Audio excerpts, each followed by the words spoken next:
Everyone, welcome to my channel SK studies. My name is Sarabjit Kaur और इस video के अंदर मैं एक्सप्लेन करूंगी topic chemical equation, balancing of chemical equation, और इसके साथ साथ मैं बैलेंसिंग के ऊपर कुछ वर्कशीट्स दूंगी। अगर आप उन वर्कशीट्स को कर लेते हो तो आपको कहीं और से बैलेंसिंग करने की जरूरत नहीं होगी। Then let us proceed. Our topic is chemical equation. When a magnesium ribbon is burnt in oxygen, it gets converted to magnesium oxide.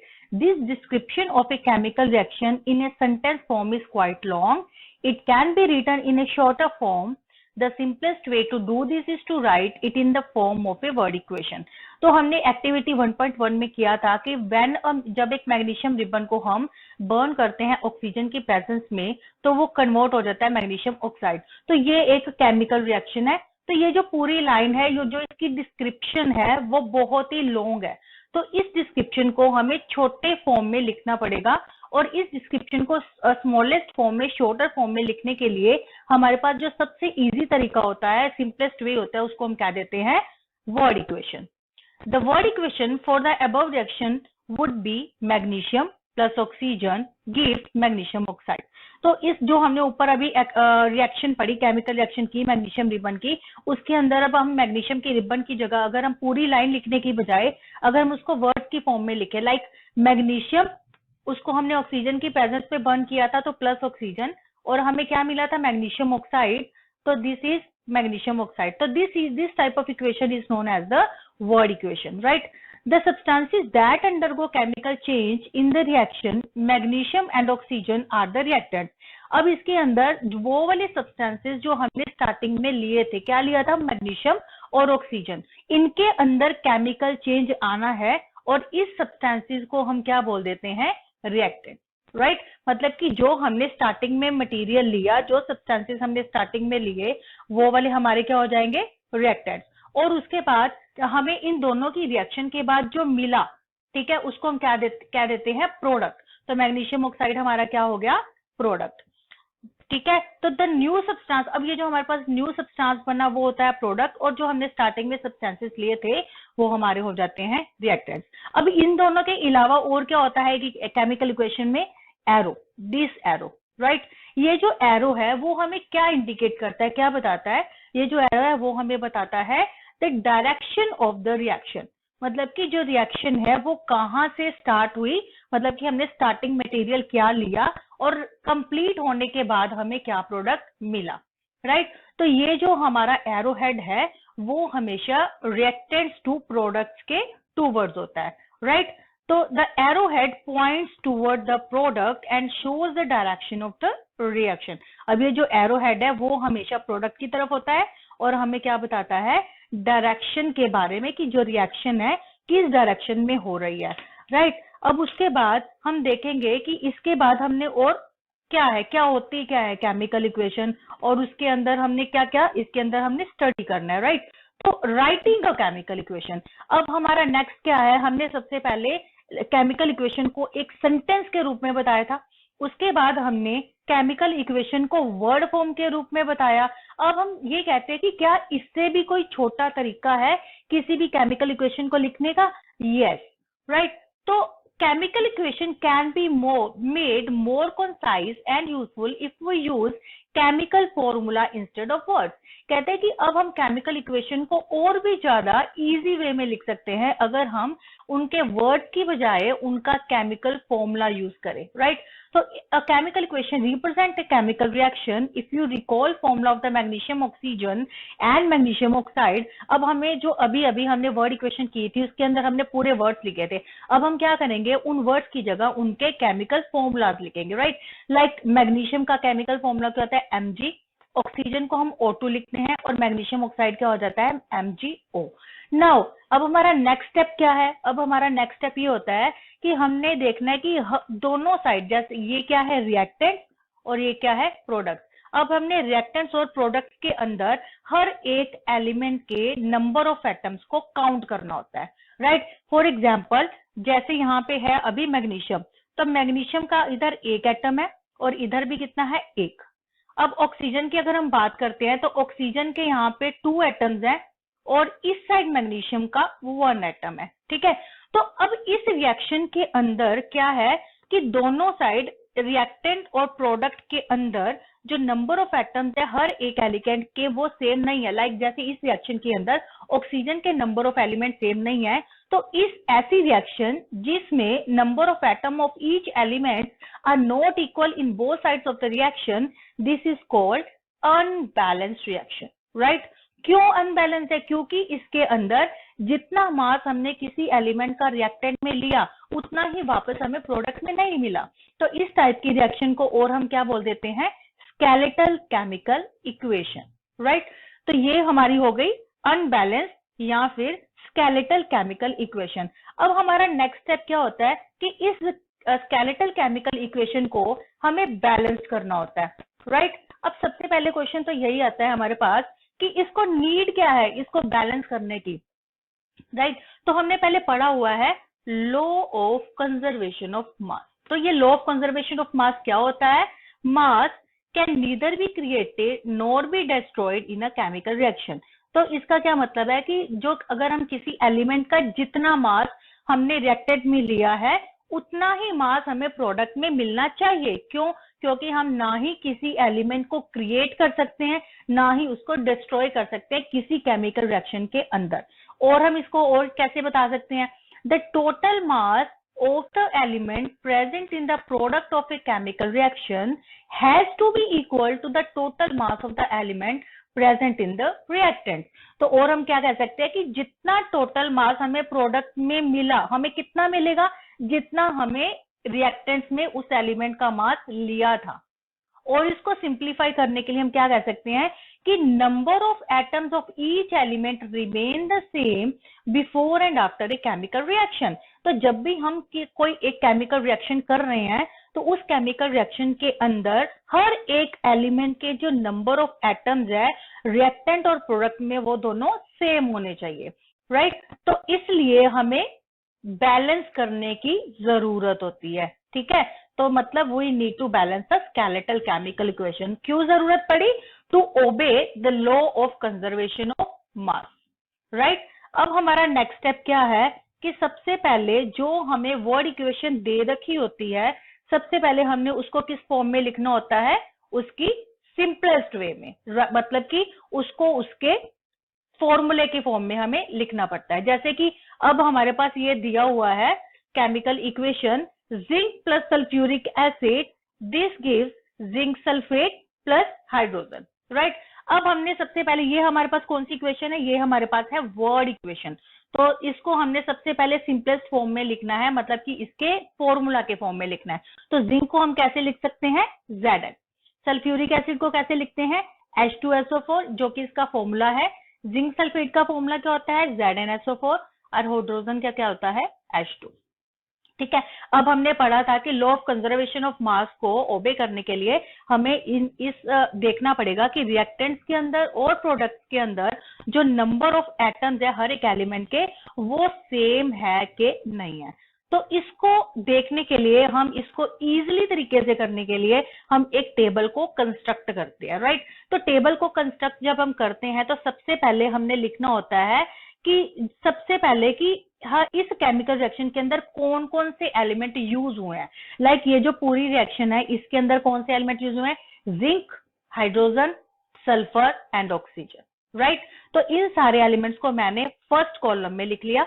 अब जो हमने सेकंड कॉलम बनाना है उसके अंदर लिखने हैं number of atoms in the reactant. अब ये जो सबसे पहले जिंक था इसके रिएक्टेंट में कितने एटम्स है? जिंक का 1 एटम है तो हमने 1 लिख दिया। हाइड्रोजन के H2 2 एटम्स है तो हमने यहाँ पे 2 लिखा। सल्फर का 1 एटम है 1 लिखा। और ऑक्सीजन के हमारे पास 4 एटम्स है। तो ये इस तरह हमने सारे इनके एटम्स लिख लिए रिएक्टेंट की तरफ। इसी तरह हम प्रोडक्ट्स में भी इसके नंबर ऑफ एटम्स लिखेंगे। तो जिंक के कितने हैं? 1, सल्फर का भी 1, ऑक्सीजन के 4 और हाइड्रोजन के 2। तो ये हमने सारे नंबर ऑफ एटम्स लिख लिए। अब हमने इन दोनों को कंपेयर करना है कि देखना है, चेक करना है कि जितने नंबर ऑफ एटम्स रिएक्टेंट्स में है हर एक एलिमेंट के, क्या उतने ही प्रोडक्ट्स में है। तो ये जो हमारी रिएक्शन है इस रिएक्शन के अंदर जो हमारे नंबर ऑफ एटम्स है हर एक एलिमेंट के वो क्या है? Same, right. तो ये जो इक्वेशन है ये हमारी एक बैलेंस्ड केमिकल इक्वेशन हो गई। तो इस इक्वेशन को हमें बैलेंस करने की जरूरत नहीं है क्योंकि ये ऑलरेडी बैलेंस्ड है। तो इसके बाद हम एक और फॉर्मूला, एक और केमिकल रिएक्शन करते हैं, that is Fe plus water gives Fe3O4 plus H2, right. तो अब ये जो हमारी इक्वेशन दे रखी है, इसका सबसे पहले हमने क्या करना था, हमने इसकी टेबल कंस्ट्रक्ट करनी है, राइट। तो टेबल कंस्ट्रक्ट करने के लिए सबसे पहले हम क्या करते हैं, इनके नंबर इसमें लिखते हैं कि इसके अंदर कितने एलिमेंट्स दे रखे हैं। तो कौन कौन से एलिमेंट है इसके अंदर, आयरन, हाइड्रोजन, ऑक्सीजन, तो ये तीनों मैंने लिख लिए। नेक्स्ट कॉलम क्या था, number of atoms in the reactant. अब आयरन के कितने रिएक्टेंट्स है, आयरन के कितने एटम्स है, 1, हाइड्रोजन के 2 एंड ऑक्सीजन का 1। इसी तरह हमने लिख देने प्रोडक्ट्स के अंदर कितने एटम्स है, लाइक आयरन के प्रोडक्ट में कितने हैं, 3, तो हमने लिखा 3, राइट। ऑक्सीजन के कितने हैं, 4, अब हमने ऑक्सीजन के अंदर लिख दिया, ऑक्सीजन के सामने लिख दिया 4। इसी तरह हाइड्रोजन के सामने हमने क्या लिख दिया, 2, ठीक है। अब हमने इस इक्वेशन में, इस केमिकल रिएक्शन के अंदर जब नंबर ऑफ एटम्स को कंपेयर किया तो हमने देखा कि इसके अंदर नंबर ऑफ एटम हर एक एलिमेंट के सेम नहीं है। तो इसका मतलब लॉ ऑफ कंजर्वेशन ऑफ मास को ओबे करने के लिए हमें इसके नंबर ऑफ एटम्स को सेम करना पड़ेगा। तो इसमें हमें सबसे पहले इस बात का ध्यान में रखना है कि जिसके नंबर ऑफ एटम सबसे ज्यादा है, लाइक इस अगर हम इन तीनों को देखें तो सबसे ज्यादा नंबर ऑफ एटम किसके हैं, ऑक्सीजन के, ठीक है। तो इधर ऑक्सीजन के 4 एटम्स हैं, तो हमें क्या करना पड़ेगा, हमें ऑक्सीजन के इधर 1 को 4 से मल्टीप्लाई करना पड़ेगा, ठीक है।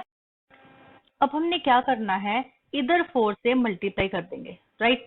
तो जब हमने इसको इधर 4 से मल्टीप्लाई किया तो अब हमारे पास जो हमारा टेबल बन जाता है वो किससे, अच्छा एक बार और ध्यान में रखनी है, जैसे हमने ऑक्सीजन को 4 से मल्टीप्लाई करना है ना, तो अब देखना है कि ऑक्सीजन किसके अंदर प्रेजेंट है, ऑक्सीजन प्रेजेंट है वाटर के अंदर, तो हमें पूरे के पूरे वाटर को ही 4 से मल्टीप्लाई करना पड़ेगा। तो अब हमने ये 4 से मल्टीप्लाई कर दिया, तो अब हमारे पास जो ऑक्सीजन के एटम्स है, अब वो दोनों साइड क्या हो गए, बैलेंस, राइट। अब ऑक्सीजन तो बैलेंस हो गई, और अब हमने किसको बैलेंस करना है, हाइड्रोजन को। हम जिसको मर्जी पहले बैलेंस कर सकते हैं, बट जब फर्स्ट टाइम आप बैलेंस करोगे तो आपने इस बात का ध्यान रखना है कि जिसके अंदर नंबर ऑफ एटम सबसे ज्यादा है ना, उसको सबसे बैलेंस पहले करना है, ठीक है। अब हमने किसको बैलेंस करना है, नेक्स्ट हाइड्रोजन को, क्योंकि ऑक्सीजन हमारा बैलेंस हो गया।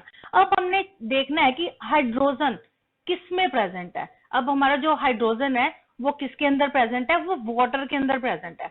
तो हमने यहाँ पे लिख लिया कि हमारे पास कितने वाटर हैं पहले, अब क्योंकि हमने ऑक्सीजन को 4 से मल्टीप्लाई किया था ना, तो हमने पूरे वाटर को ही किया था, तो यहाँ पे हमारे पास 4 वाटर अब ऑलरेडी यहाँ पे है, ठीक है। तो मतलब हमारे पास यहाँ पर हाइड्रोजन के एटम्स कितने हो गए, हमारे पास ऑक्सीजन, अब हमारे पास हाइड्रोजन के कितने एटम्स हो गए, 8 एटम्स, राइट। और इस साइड हमारे पास हाइड्रोजन के कितने एटम्स है, 2।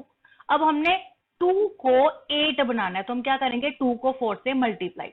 जब हम 2 को 4 से मल्टीप्लाई करेंगे तो हमारे पास हाइड्रोजन के भी कितने एटम्स हो जाएंगे, 8 एटम्स। तो इस तरह से हमने हाइड्रोजन को भी बैलेंस कर लिया। अब हमारी जो इक्वेशन है क्या बन जाती है, Fe प्लस 4 वाटर हमने किया था, it gives Fe3O4 plus 4H2, क्योंकि अब हमने H2 को भी 4 से मल्टीप्लाई कर दिया। अब हमने नेक्स्ट, अब हमारे पास क्या बचा, अब हमारे पास बच गया सिर्फ आयरन, Fe, ठीक है। तो अब इधर Fe1 है और इधर Fe कितने हैं, 3 एटम्स है Fe के। तो अब हम सिंपली, हमारे पास क्या बचता है, अगर हमारे पास ऑक्सीजन बैलेंस है, हाइड्रोजन बैलेंस है, अब हमें सिर्फ आयरन को बैलेंस करना है। तो इधर Fe3 है, इधर 1 है, तो हम सिंपली क्या करेंगे, रिएक्टेंट्स के अंदर जो आयरन का मॉलिक्यूल है, एलिमेंट है, उसको मल्टीप्लाई कर देना है। तो इस तरह हमने क्या किया, आयरन को भी 3 से मल्टीप्लाई कर दिया, और ये जो हमारी इक्वेशन हो गई, ये हमारी हो गई बैलेंस्ड केमिकल इक्वेशन। अब आप चेक कर सकते हो, इधर भी 3 आयरन है, इधर भी 3, हाइड्रोजन 4 इंटू 2 8, और इधर भी कितने हैं, 4 इंटू 2 8। इधर ऑक्सीजन के 4 एटम्स है और इधर भी कितने हैं, 4। तो ये जो अब हमारी इक्वेशन है वो क्या हो गई है, बैलेंस्ड केमिकल इक्वेशन। अब इसमें, अब आपने एक बात का ध्यान, इसमें और क्या बच्चे मिस्टेक करते हैं कि ये जो वाटर है ना, इसके सारे के आगे 4 है, तो इसका मतलब है कि ये जो 4 है ना, वो अंदर जितने भी एलिमेंट प्रेजेंट है सबसे मल्टीप्लाई होगा। लाइक ये जो 4 है, ये हाइड्रोजन से भी मल्टीप्लाई होगा, जैसे हाइड्रोजन के 2 एटम्स है ना, तो 4 टू द 8। इसी तरह ये जो 4 है वो ऑक्सीजन के साथ भी मल्टीप्लाई होगा और ऑक्सीजन के कितने एटम्स बन जाएंगे 4, राइट। तो ये जो हमारे पास इक्वेशन आई ये हमारे पास है बैलेंस्ड केमिकल इक्वेशन। क्यों है? क्योंकि इसके अंदर जो number of atoms of each element है वो दोनों साइड इक्वल है, और इस तरह के मेथड को हम क्या बोलते हैं? Hit and trial method, right. तो होप आपको बैलेंसिंग अच्छे से समझ आ गई होगी। अगर फिर भी आपको कोई इसके अंदर प्रॉब्लम है, इस हिट एंड ट्रायल मेथड के अंदर प्रॉब्लम है, तो प्लीज मुझे कमेंट सेक्शन में कमेंट जरूर करना। तो नेक्स्ट है फिजिकल स्टेट। तो अब हमने बैलेंसिंग कर ली। अब हमने बैलेंसिंग के साथ साथ इसके अंदर ना कुछ और भी बातों का ध्यान में रखना होता है, कि जैसे कि हम जैसे कोई केमिकल रिएक्शन कर रहे हैं उसके अंदर अब हमने क्या लिखना है? उनके writing symbol of physical state. Physical state मतलब कि जो भी हम सब्सटेंसेस का यूज कर रहे हैं हमने वो बताना है कि वो सॉलिड है, वो लिक्विड है, उसका हमने वाटर के अंदर सॉल्यूशन बनाया है या उसके अंदर से गैस प्रोड्यूस हुई है। So carefully examine the above balance equation. Does this equation tell us anything about the physical state of each reactant and product? No information has been given in this equation about their physical state. कहता है कि अभी अभी जो हमने ऊपर equation की थी, क्या वो ये इक्वेशन उसके फिजिकल स्टेट के बारे में बता रही है? फिजिकल स्टेट मतलब कि आयरन किस फॉर्म में है? सॉलिड में है, लिक्विड में है ना? वाटर को हमने लिक्विड स्टेट में लिया है, सॉलिड में लिया है, या फिर स्टीम की फॉर्म में लिया है। तो ये इक्वेशन ना इस तरह की कोई भी इंफॉर्मेशन हमें नहीं दे रही है, ठीक है। तो अब हमने क्या करना है? इस इक्वेशन को और ज्यादा इंफॉर्मेटिव बनाने के लिए हम अब इनकी फिजिकल स्टेट के बारे में पढ़ेंगे, ठीक है। तो to make a chemical equation more informative, the physical states of the reactants and products are mentioned. कहते हैं कि अब हमने इसको और ज्यादा इंफॉर्मेटिव बनाना है तो हम इसकी फिजिकल स्टेट्स को भी साथ में लिखेंगे, जैसे gaseous, liquid, aqueous and solid state of the reactants and products are represented by the notations G for gas, L, small l, this is for liquid, AQ is used when we make aqueous solution. aqueous solution मतलब अगर हम किसी भी substance को पानी के अंदर mix करके उसका सॉल्यूशन बना रहे हैं तो उसके अंदर हम लिख देंगे AQ। एंड सॉलिड के लिए हम क्या यूज करेंगे? S. The word aqueous is written if the reactant or product is present as a solution in water. Now, अब ये जो हमारे ऊपर बैलेंस इक्वेशन थी, अब इसको कैसे लिखेंगे? आयरन हमने लिया सॉलिड फॉर्म में। अब हमने S लिखा तो इसका मतलब हमें पता चल रहा है कि आयरन को हमने सॉलिड फॉर्म में लिया। Plus water is G, gas का मतलब क्या है? कि इसको हम स्टीम की फॉर्म में ले रहे हैं, वाटर को स्टीम की फॉर्म में। Fe3O4 के आगे हमने S लिखा तो दैट मीन्स ये जो हमारे पास प्रोडक्ट मिला वो हमें सॉलिड की फॉर्म में मिला। इसी तरह H2, जो H2 के आगे G लिखा है तो इसका मतलब ये है कि ये हमें गैस की फॉर्म में, हाइड्रोजन हमारी इसके अंदर से गैस निकली है। तो note that symbol is used with water to indicate that in this reaction water is used in the form of steam. Usually physical states are not included in a chemical equation unless it is necessary to specify them. कहते हैं कि जरूरी नहीं है कि physical state हमने एक chemical equation के अंदर लिखनी ही निकली है, बट जहां पे हमें उसकी बहुत ज्यादा जरूरत पड़ेगी तो हमें वहां पर उसकी फिजिकल स्टेट को लिखना ही पड़ेगा। Now usually physical states, sometimes the reaction conditions such as temperature, pressure, catalyst, etc. for the reaction are indicated above or below the arrow in the equation. कहते हैं sometimes क्या होता है, कई बार यहाँ पे ये जो एरो है इसके ऊपर कुछ कंडीशंस दे रखी होती है, जैसे कि टेम्परेचर कितना दिया हमने इस केमिकल रिएक्शन को होने के लिए, प्रेशर कितना दिया, या कैटलिस्ट क्या होते हैं? जो किसी रिएक्शन को कंप्लीट होने में हेल्प करते हैं। तो कैटलिस्ट कौन से हैं? For the reaction. और ये जो कैटलिस्ट है, ये जो कंडीशंस, ये हमेशा एरो के ऊपर नीचे हम कहीं भी लिख सकते हैं। For example carbon monoxide gas, इसको अगर हम हाइड्रोजन गैस के अंदर मिक्स करके उसको प्रेशर देंगे हम 340 एटमॉस्फेयर का, तो हमें क्या मिल जाएगा? CH3OH। This is methyl alcohol या methanol, we can say it, right. इसी तरह जब ये जो फोटोसिंथेसिस का प्रोसेस होता है उसके अंदर जो कार्बन डाइऑक्साइड होती है, ठीक है। उसके बाद उसके अंदर वाटर मिक्स करते हैं, मतलब कि प्लांट्स, और उसको सनलाइट की प्रेजेंस में और क्लोरोफिल की प्रेजेंस में क्या बन जाता है, ग्लूकोज, मतलब कि वो अपना फूड प्रिपेयर करते हैं और क्या देते हैं, ऑक्सीजन। तो ये जो सारे स्टेप्स हैं ये है सारे बैलेंस्ड केमिकल इक्वेशन के। तो इस वीडियो के अंदर हमने पढ़ा कि केमिकल इक्वेशन क्या है, केमिकल इक्वेशन को बैलेंस कैसे करना है, केमिकल इक्वेशन को और ज्यादा इंफॉर्मेटिव बनाने के लिए हम उसकी फिजिकल स्टेट को कैसे लिखते हैं, और ये जो कैटलिस्ट क्या चीज होती है, राइट। तो this is all about the chemical equation. अब मैं आपको कुछ वर्कशीट दे रही हूं जिसके अंदर वर्ड इक्वेशन आपको दी होगी जो आपने सॉल्व करनी है। आपने सबसे पहले उसको केमिकल इक्वेशन की फॉर्म में लिखना है और उसके बाद उसको बैलेंस करना है।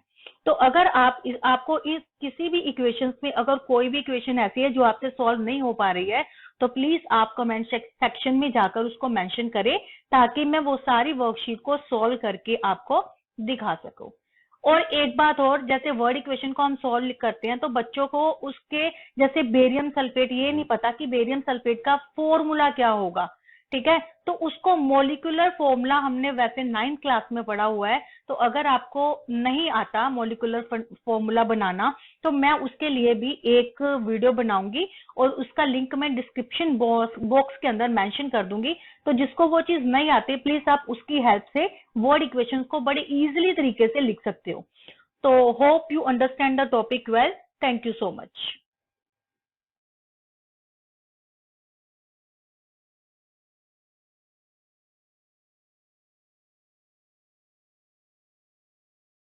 स्टूडेंट्स, अगर आपको मेरी वीडियो पसंद आए तो प्लीज इसको लाइक करना मत भूलें। कमेंट करें अगर आपको किसी भी साइंस के टॉपिक पर वीडियो चाहिए।